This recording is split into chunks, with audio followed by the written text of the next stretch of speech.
বিসমিল্লাহির রহমানির রহিম। শুরু করছি পরম করুণাময় আল্লাহর তাআলার নাম নিয়ে, যিনি আমাকে সৃষ্টি করেছেন। বন্ধুরা সকলে কেমন আছেন?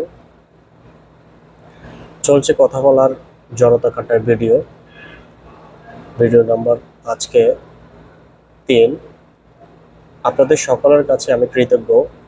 আমার 2 নম্বর ভিডিও 1 নম্বর ভিডিও আপনারা দেখেছেন এবং যথেষ্ট পরিমাণ আপনারা ভালোবাসা দিয়েছেন। আপনাদের ভালোবাসার কারণে আজকে আমি কথা বলার জড়তা কাটার ভিডিও সেশন নম্বর 3টাই তৈরি করছি। আপনাদের জন্য দিয়েছি, আপনাদের ভালোবাসা পাওয়ার জন্যে। আপনাদের সকলের ভালোবাসা পাবো এই আশা ব্যক্ত করি। আজকে আমাদের প্রিয় মেন্টর স্যারের দেওয়া জনাব ইকবাল বাহার জাহিদ স্যারের প্রথমে কৃতজ্ঞতা প্রকাশ করছি আমাদের প্রিয় মেন্টর ইকবাল বাহার জাহিদ স্যারের প্রতি, এত সুন্দর দিক নির্দেশনা দিচ্ছেন।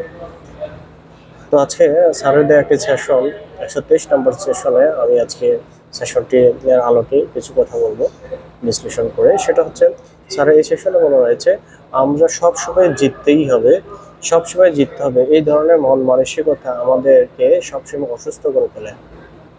সবসময় জিততে হবে এই ধরনের মন মানসিকতা অসুস্থ করে তুলবে। এটার আলোকে আমরা বুঝতে পারলাম যে আমরা হচ্ছে অনেক সময় আমরা সবসময় জিততে চাই, আমরা তর্কে জিততে চাই, আমরা সবসময় মুহূর্তের মধ্যে কথার পৃষ্ঠে কথা বলে জিততে চাই, তারপরে হচ্ছে আপনার তর্কে জিততে চাই, মারামারিতে জিততে চাই, রাস্তায় কয়েক সেকেন্ডের বাঘবন্ডিতায় আমরা জিততে চাই। হ্যাঁ, এই ধরনের গালিগালাজ দিয়ে আমরা জিততে চাই, যে সবসময় মানসিকতা এরকম থাকবে যে আমি সবসময় জিততে হবে। কিন্তু কিছু সময় যদি আপনি নিজের সাথে নিজে অ্যানালাইসিস করেন, ঘটনা অ্যানালাইসিস করেন যে আপনি যে কাজটা করছেন কাজটা ঠিক হয়েছে কিনা, দেখবেন যখন আপনি অ্যানালাইসিস করবেন, যখন আপনার কুষ্টির যে চেহারাটা আপনার মধ্যে ফুটে তুলবে।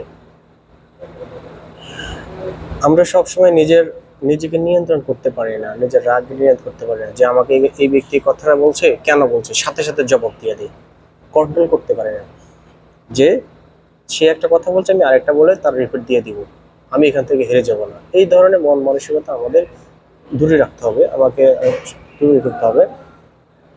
অসৎ পন্থা অবলম্বন করে অনেকে টাকাওয়ালা হতে চায়, শর্টকাট বড়লোক হতে চায়, মানুষকে ঠকিয়ে হতে চায়, মানুষের মাথায় বাড়ি মেরে সম্পদ দখল করে বড়লোক হতে চায়। এইভাবেও কিন্তু অনেকে জিততে চায়, কিন্তু না, এই ধরনের সকল ধরনের মন মানসিকতা থেকে আমাদের বেরিয়ে আসতে হবে। এই জেতাতে আপনি সাময়িক সুখ পাবেন, কিন্তু দীর্ঘ সময়ের জন্য কোনো সুখ পাবেন না, কোনো আনন্দ পাবেন না, আনন্দ নেই, ভালোবাসা নেই, কোনো গর্ববোধ করতে পারবেন না এই সময়ের এই ধরনের জেতা থেকে। তাৎক্ষণিক হেরে যাওয়া বা জিতে যাওয়া নয়, দেখতে হবে অদূর ভবিষ্যতে আপনার যে জেতাটা সেটা দেখতে হবে।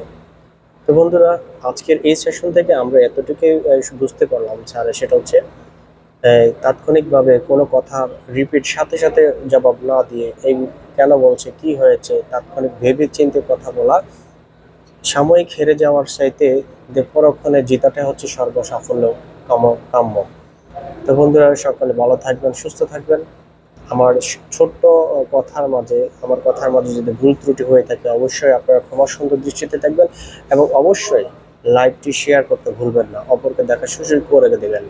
তো সেই ভাগ্যকে আজকে এখানে বিদায় নিচ্ছি। আমি পরিচয় দিয়ে নেই, আমি মোহাম্মদ সাইফুল ইসলাম, বেস নম্বর 26, রেজিস্ট্রেশন নম্বর 137571, নির্জল নীলেশের বাড়ি, চাঁদপুর, বর্তমান সৌদি প্রবাসী। সকলে ভালো থাকবেন, সুস্থ থাকবেন, সেই প্রত্যাশায় রেখে শেষ করছি। আল্লাহ হাফেজ, আসসালামু আলাইকুম রহমতুল্লাহি ওয়া বারাকাতুহু।